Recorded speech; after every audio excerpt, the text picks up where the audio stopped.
Hi, and welcome to Community Hotline. I'm Monica Weitzel, and we're here at MetroEast Community Media in Gresham, Oregon. Thanks for joining us tonight. Tonight we're going to talk with a couple of groups from the community who are doing some fun and entertaining things. And to start us off, we're going to talk with the Gresham Center for the Arts Foundation, and representing the center is Cindy Passanante. It's nice to have you here again, Cindy. Thank you very much. And Stephen Allred, a local author. Thank and you. Stephen, you're going to be here to talk about your involvement in the center's newest project, which is called Third Thursday Studios. Yes. Correct? That's right. Good. Cindy, why don't you start off, if you could, tell us a little bit, well, tell me a little bit, if you could, about the Gresham Center for the Arts Foundation and what exactly that's all about, what it is the center does, and then specifically about Third Thursday Studios and what this new exciting project is all about. Well, Center for the Arts started many years ago with the project of bringing art and different expressions of art to our community here in Gresham. As a result, we now have the Center for the Arts Plaza on between 2nd and 3rd on Kelly. Right. And we have the Music Mondays and during the summer. About, I'm going to say 4 months ago, Sue O'Halloran, who's president now, asked me if I would join the board. And I said yes, I would be pleased to do that. The next Thursday we had coffee at one of the local restaurants, and she asked me they had an idea that they wanted to present a series of artists and different types of art to the Gresham community in like a living room discussion. And I said, oh, that sounds like fun. She said, would you chair it? Yeah, so right into the fire. Huh, right Cindy? into the fire. And so from there, she had some suggestions for a committee. We started pulling some people together, and we started looking at it and decided that we wanted to have a Third Thursdays, much like the Third Thursday Art Walk in the summer, and call it the Third Thursday Studios, where we could bring a series of artists, animators, music, and authors to the community to learn more about what they do. So people who have gotten in the habit of going to Third Thursdays during the summertime can just kind of extend continue that, that and come to our studios. Perfect. Now, where is this going to be held? It's at the Historical Society Museum, right on Main Street. Great building. Oh, it's so wonderful and so unique. They've got it renovated about 1.5 years ago, so there's a lot of new and exciting things in there. And it presents such a lovely, warm and cozy environment to learn and visit with our speakers and our presenters. Wonderful. Stephen, have you been in that venue? I just got a little glimpse at it this afternoon before coming here to do the show. It's a lovely space, and it's going to be really fun, I think, because my book, has that small town feel to it, and here we are in this room full of kind of rural, small town kind of antiques. Yes, yes. Yeah. It'll be a great setting for it. So you are a local author. Yes. Now, this is not your first book? This is my first book. This is your first book, so yes. this is your debut. Yes, it is. Yes, it is. Yeah. And the name of this book is A Simplified Map of the, can I Yeah, show it? here. Okay, A Simplified Map of the Real World. Yes. Yes. This is a fascinating title. And I've read a little bit about what this is about, and it sounds like just so much fun. Yeah. So this is obviously not any place that I recognize here. Renata, fictional names perhaps? Yeah, it's a fictional name. Renata's a town of my imagination, although its physical geography would map to the town of Estacada pretty closely. Okay. Yeah. And you're familiar with that area? I live nearby, yes. Okay. Yeah. So tell me a little bit about your book, if you would. Okay, well, it's a collection of 15 linked short stories. So instead there's of just a theme here. there are various kinds of linkages, and theme is linkages. certainly one way that they link together. So theme-wise, most of the stories deal with love, either familial love, romantic love, gay love, straight love, love found, love lost. That covers a lot. That's a lot of love. Yeah, that's a lot of love. There's also characters who, they may be the point of view character in a story, so you get to know them as they speak directly to you. And then the next story or a couple stories down, you'll hear from a neighbor or an ex-wife or that kind of stuff. the children or something like that. Where they're all in the same community, and maybe you see part of it from this viewpoint. Exactly. And then maybe a major character in one is a minor character in another. Exactly. Yes. I like that stuff. And so you get to look at them from different points of view. You get Right. to get to see, for example, how Mike Volpe, who's kind of the big villain in this collection, he gets to speak for himself at one point. You see him from the point of view of a neighbor. You see him from the point of view of his son. Oh, I like that. Okay, I already want to read it. So at this event, at the Third Thursdays, you will be reading from the book? I'm going to read a complete short story. It's called, this is a mouthful, get ready, The Idjit's Guide to Intuitive Mastery of Newtonian Physics. And it's... I like it. Yeah. If I could say it, I would like it even more. Yeah. The Idjit's Guide to Intuitive Mastery of Newtonian Physics. Physics, yeah. I just about got it there. Yeah. So it's a story about some guys who modify a 1960 Valiant, Dodge Valiant, in order to do wild and crazy and stupid things with it. Sounds good. Sounds good. Yeah.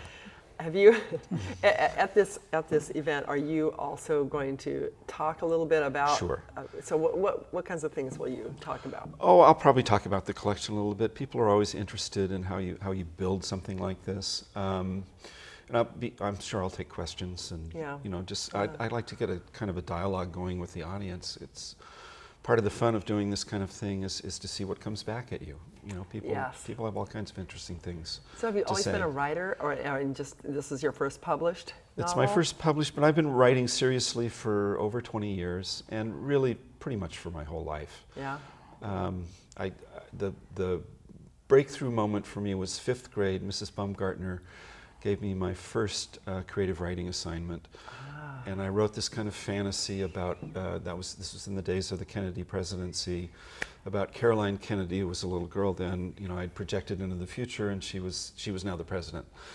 Oh, I like that. And it made Mrs. Baumgartner laugh, and I loved Mrs. Baumgartner. So that was the feedback that you needed. That was the reinforcement that you needed. That's what I want to do. Yeah. I want to make Mrs. Baumgartner laugh. I want to entertain. That's great. That's great. And does Mrs. Baumgartner know that she had that influence on you? She's passed, I'm afraid. Isn't that sad? Yeah. But that's the kind of thing you wish you'd let her know what an Yeah. influence she was on. That's Yeah. so great. Well, she probably does know. She just, you just won't hear about it. So, what have you done in your past life besides writing? Oh gosh. Have you met a man of many trades? Well, yeah.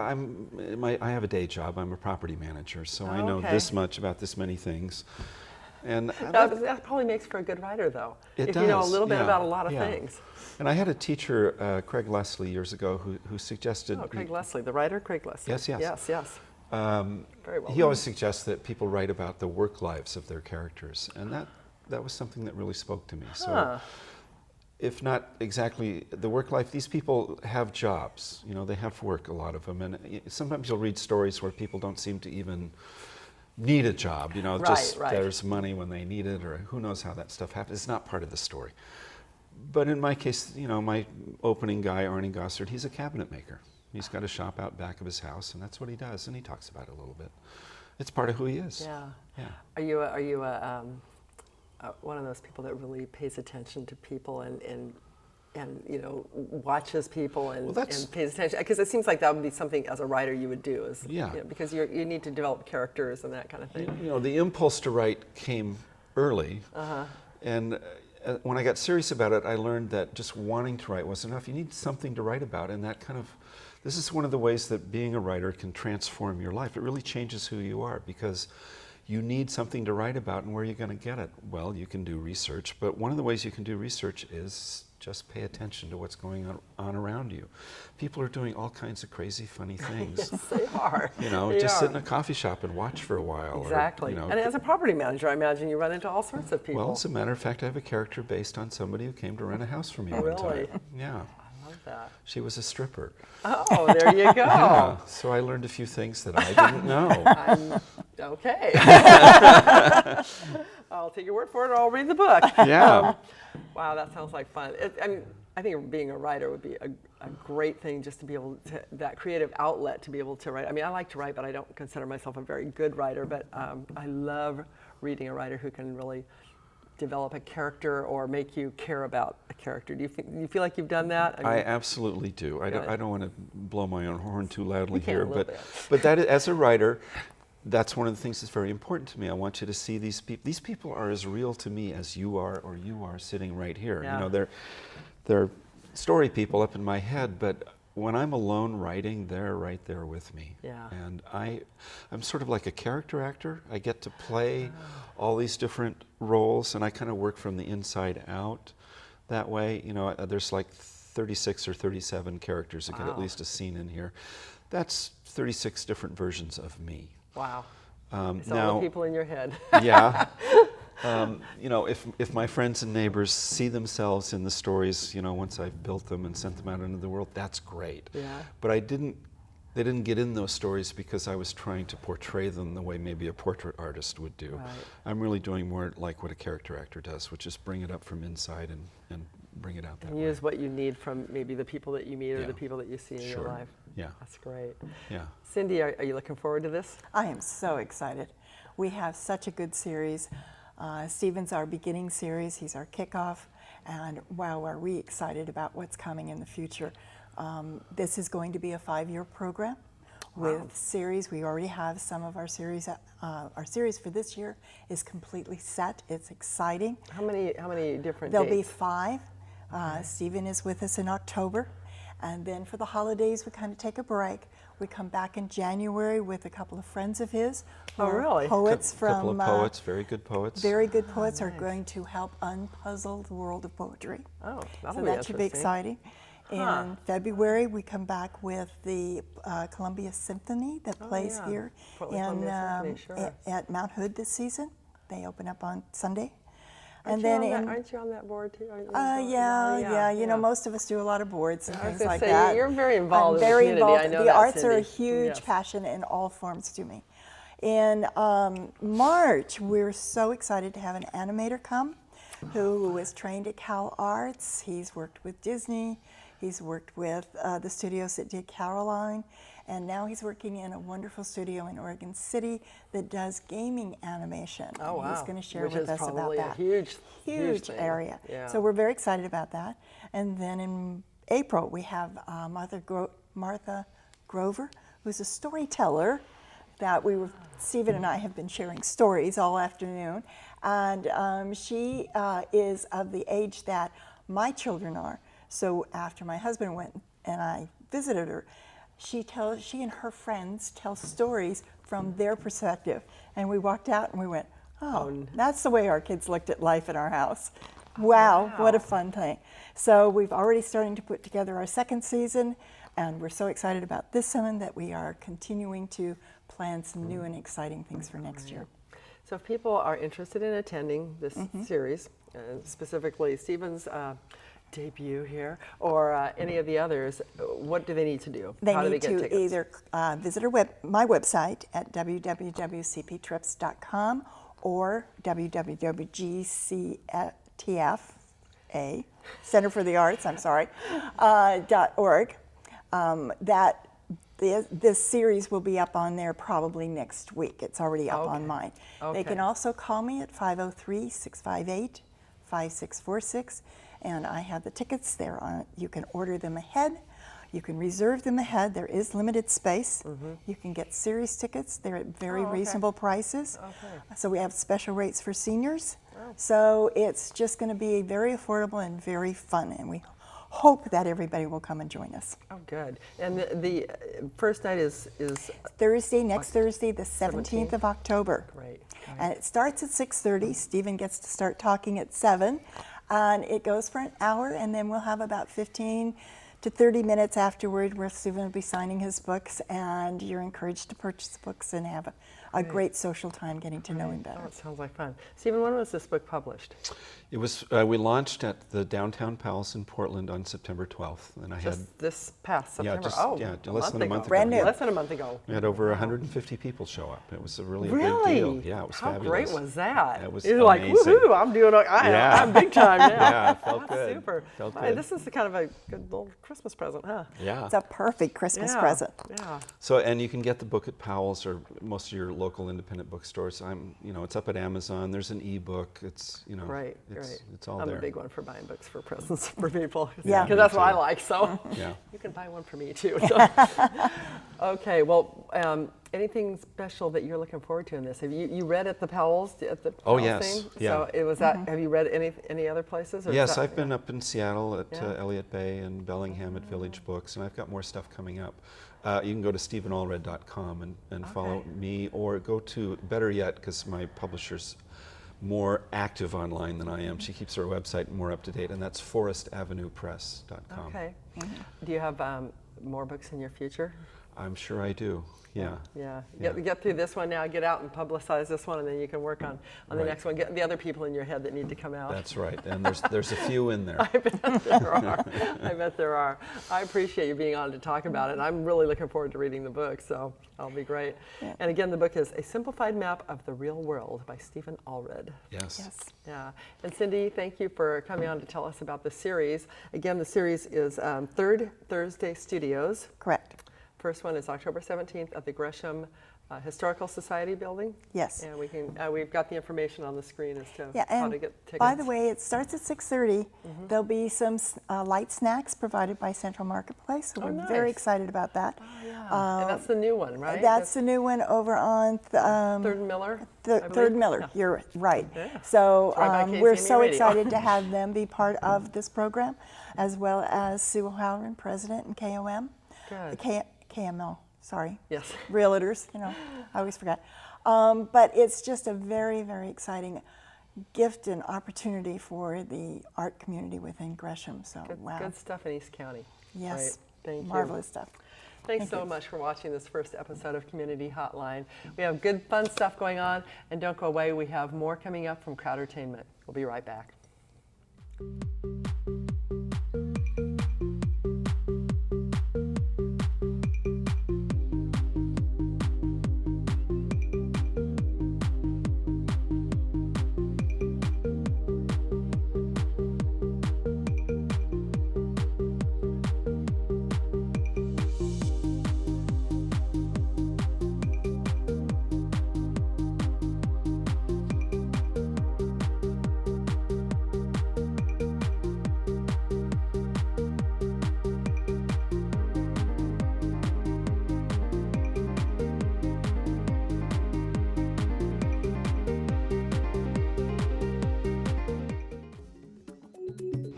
Community television is what participatory democracy is about. Like my friend Laird Ross says, it's the last great American soapbox. It gives me a voice. And I'm glad it's available. It's incredibly important to protect a place where all users of locally based nonprofit media have a place to speak and share their stories.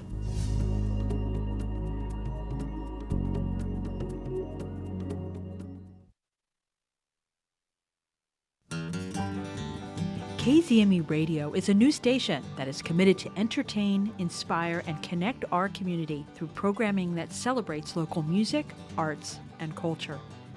It was created to put local music and local arts on local radio, and it is a vehicle for our creative community to gain exposure while also celebrating what the Portland metro area has to offer.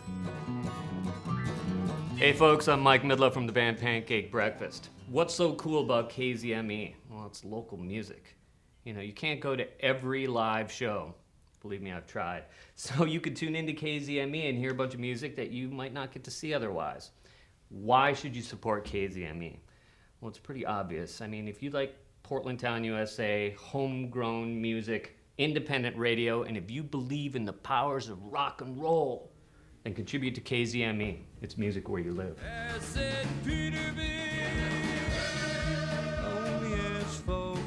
For more information on how to support and get involved with 1071 FM KZME Radio, see our website, www.1071fm.org. KZME Radio, music where you live.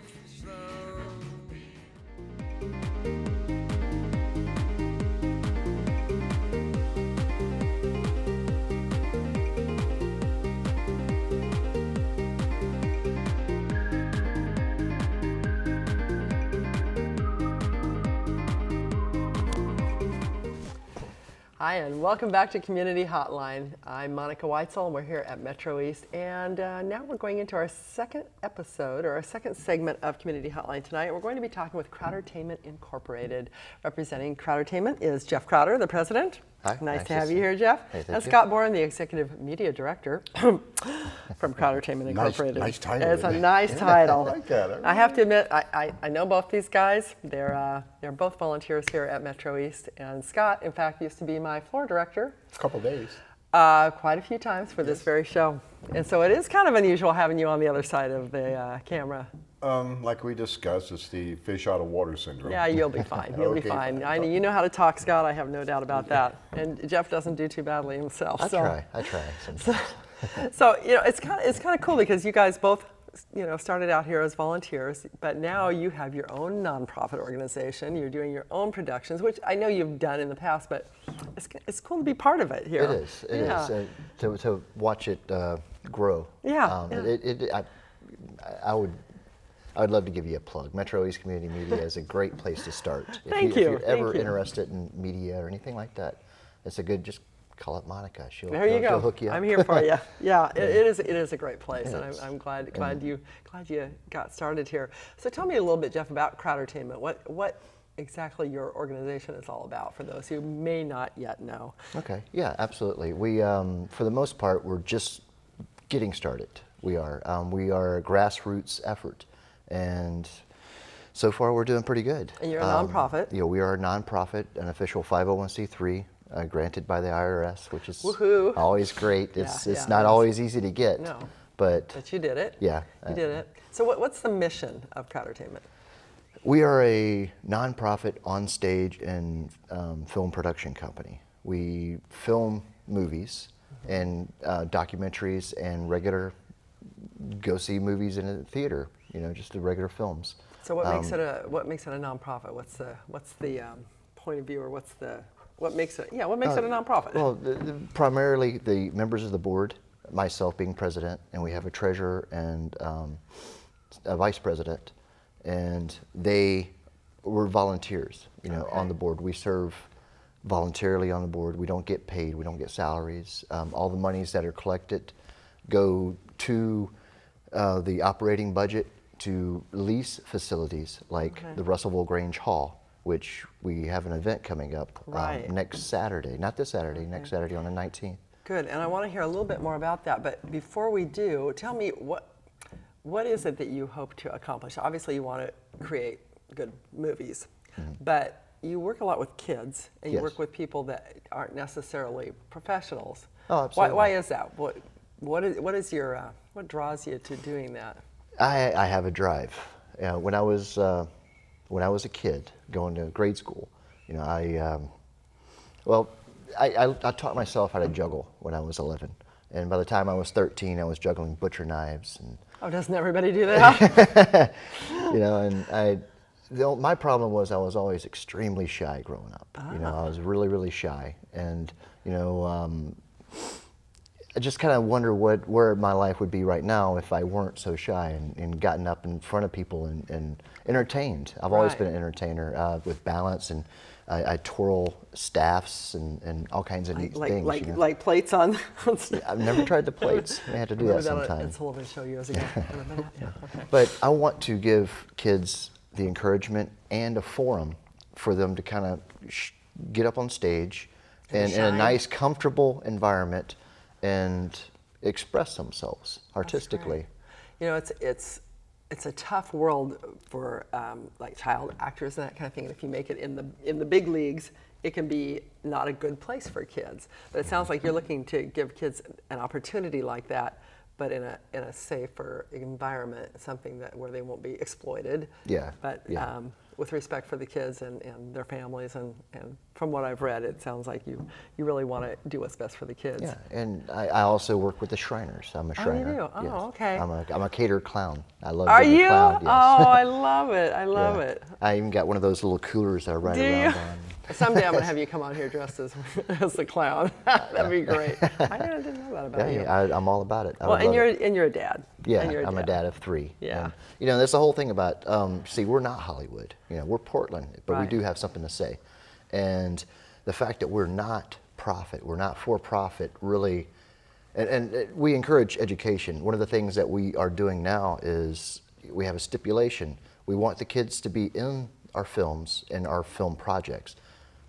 However, they must maintain a passing grade. Oh, You know, they have to have a good attendance in school, and they and their parents need to sign off on that. This isn't an excuse to get out of school. No, it isn't. Good, It good. isn't. But you know, that's what we want. We want to bring out, because I mean, everybody's got something. You know, everybody's got some kind of hidden talent, and we want to, you know, bring forth that. And the project we're working on now, I Know the DJ, the film that we're going to start filming on the 19th.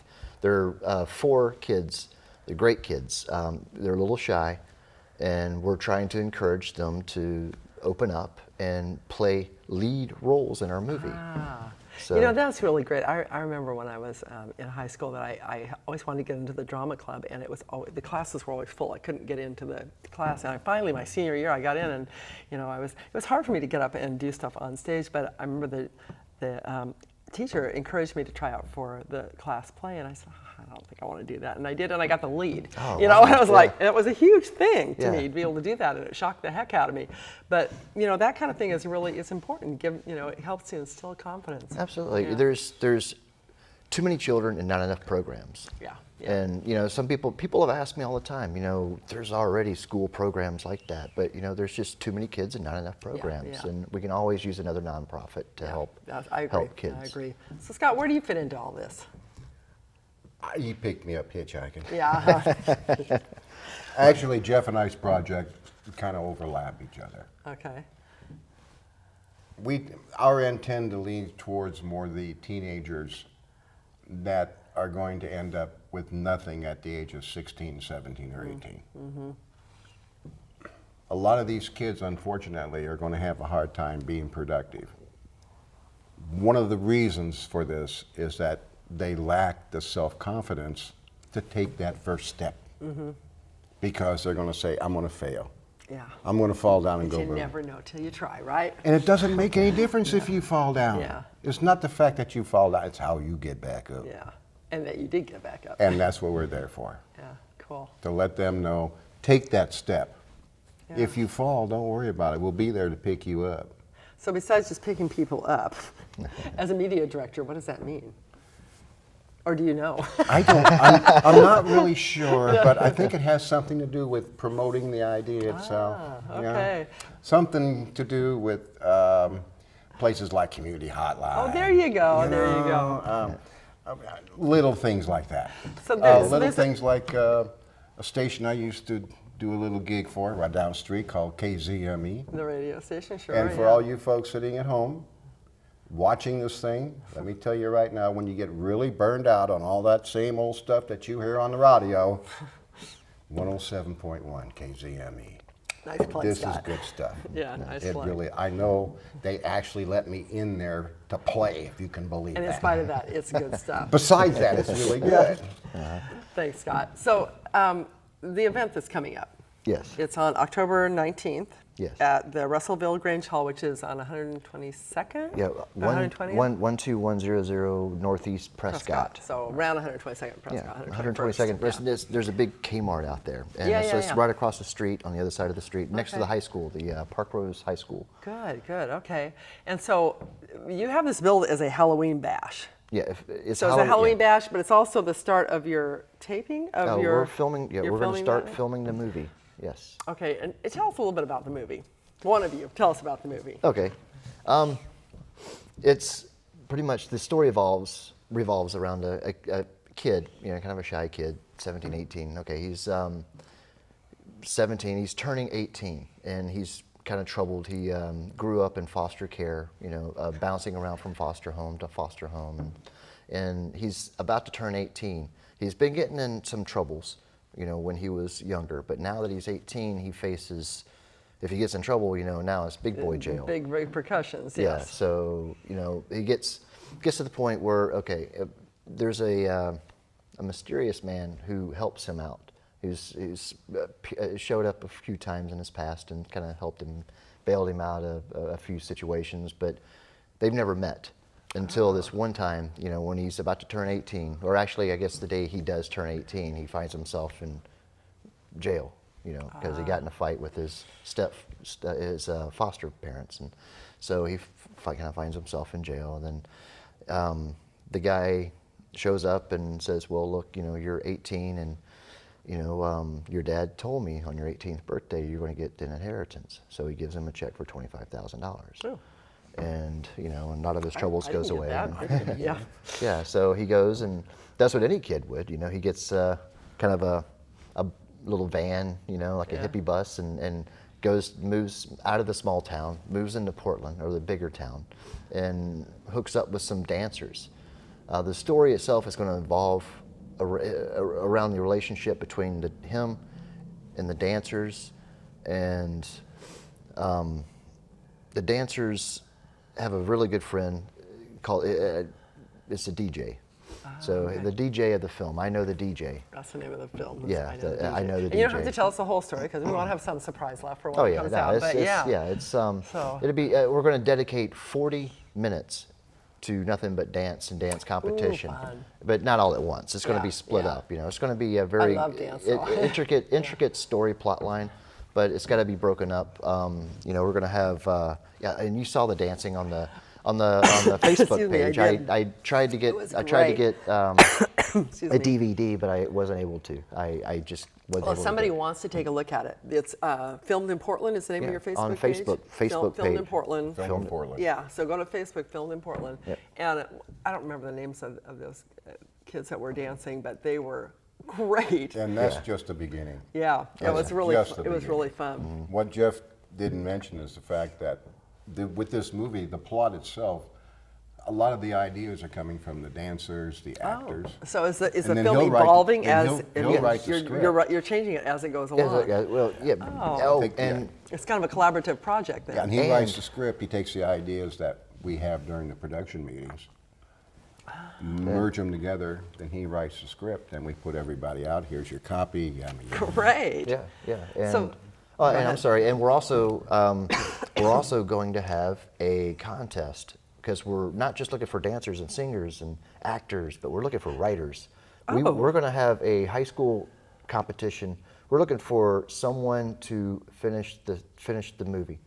Really? And whoever We haven't comes got up- an ending yet. How great. in the film, it's in the film competition. Whoever comes up with the best idea, everybody gets to vote. This is a community, and people who submit their ideas, and they voted on it, they win. They actually be in the credits and everything. And That's they great. get And what a great thing to have on your resume.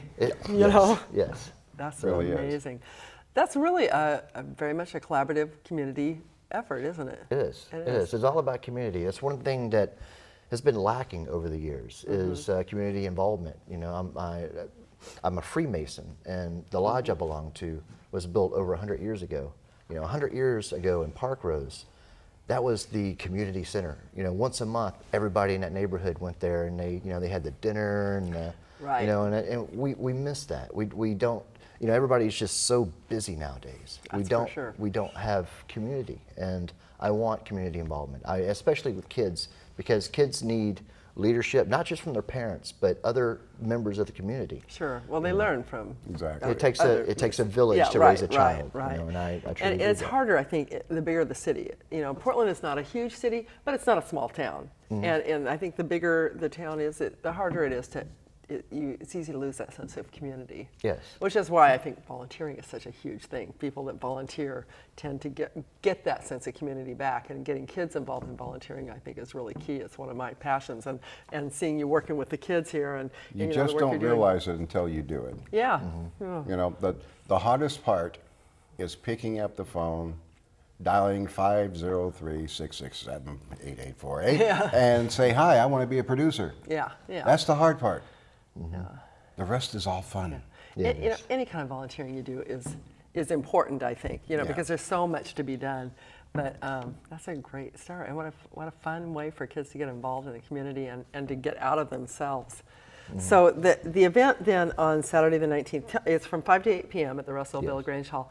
What else can we expect there? We're gonna have I believe it's called a Chinese auction. It's where we have like really beautiful baskets that were made up by one of our Donated? volunteers, Jennifer Hollenbeck. Oh yes. Yeah, I read and Jennifer, yes. yeah, and they're really cool. They're candy baskets, and we're getting another donation from Vistar Corporation. Go Vistar, they rock. You know, they're very supportive in what we've done and what we're doing, and you know they do a lot of candy. It's Halloween, so we're gonna have. So basically, we have these baskets set up. People buy a couple bucks to get some little raffle tickets, and they put them in a box in front of the basket they want. Okay. And, Yeah. You know, we've got we got Starbucks. You know, we got like a Starbucks coffee card. With some coffee and things, you know. Yeah, so if you like coffee, you go for this one. If you like, the tea basket, if you like the put it in that one. The microbrew basket, whatever. Well, whatever we do have a spaghetti one. Okay. With the bottle of wine. Nice. And so it's that's fun. and and we draw the winners. That'd be fun. And there's plenty of baskets, and we're also having door prizes, costumes. We're looking for costumes. So people can show up in costume. Yeah, we want costumes. Let me get busy. I get busy working on my costume. And we are filming a scene there. We're going to film 2 scenes. The first scene, they're going to film the opening scene where the camera kind of pans across the crowd. So everybody who shows up is going to have to sign a form. We'll have plenty of forms. Your talent release forms. Yeah. So if people want to be an extra. Yeah, we're looking for extras in the film. Perfect place to be an extra in film. Yeah. And Monica? Hey, 121 in Prescott. I've got it on my calendar. Okay. I know where that is. I'll be expecting to see you. Okay. Here's the scariest thing of all. You know, if it's Halloween, you know, what could be more scary than chili dogs? So that's what we're having. Crowded room, yeah, it could be scary. A clown juggling butcher knives. Yeah, that'd be even scarier. Yeah, that would be frightening. That sounds like a lot of fun, and we're already out of time, but I think it sounds like a great fun, and I appreciate the work you guys are doing. You promised us time.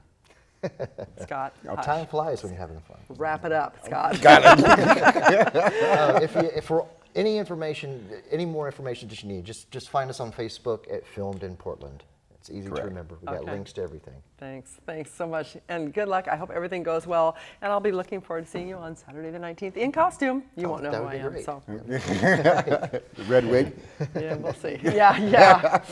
Thanks so much for watching Community Hotline tonight. I hope you enjoyed it as much as I did. We'll be back here next week. I'm Monica Weitzel. We'll see you then.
My favorite thing about community media is how people find their voice and tell their story. It's the message of, by, and for a community. We're a gathering place because it gets people of all sorts of different backgrounds underneath one roof. It's art, it's technology. A snapshot of our community. Going live in 3, 2, 1.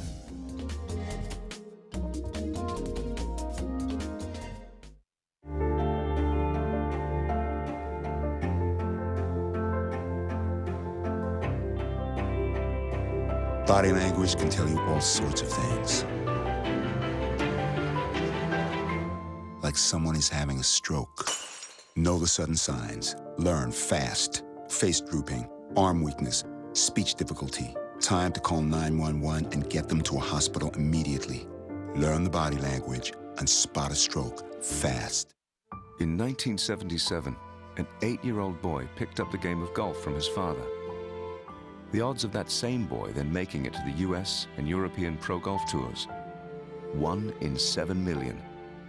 The odds of the Big Easy winning the US Open twice, 1 in 1.2 billion. The odds of him having a child diagnosed with autism, 1 in 88. Ernie Els encourages you to learn the signs of autism.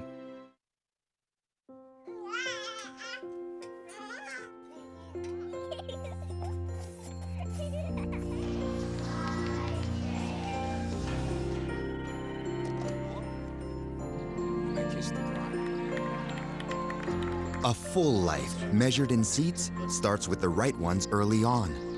Car crashes are the #1 killer of children 1 through 13. Learn how to prevent deaths and injuries by using the right car seat for your child's age and size. Don't look at me. Your hair's a bit frizzy today. Oh, you should pick that up. Oh, you're such a dork. Loser. Here, let me help you with that. Oops. Every day, kids witness bullying. Oh, look. Your crush is looking at you. Poor you. They want to help, but don't know how. See, no one here's gonna help you, because no one Teach your likes kids how to be more than a bystander.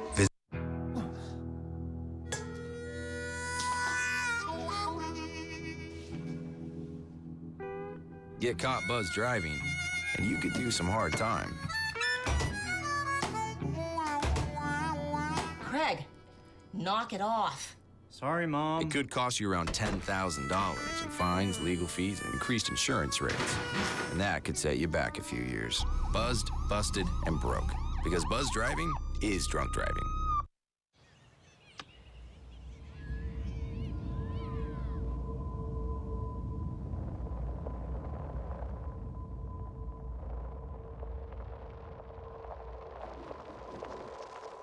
$7,000 high school students drop out every school day. Let's catch them before it's too late. To start helping students in your community, visit boostup.org.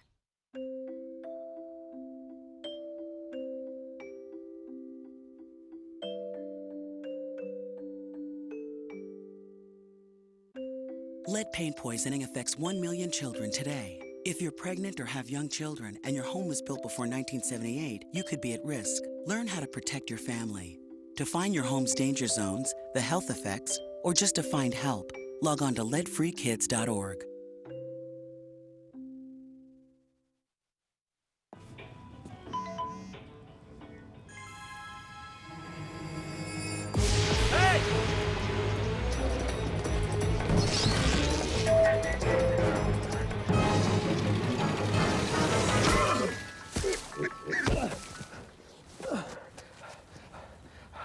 So, same time next week?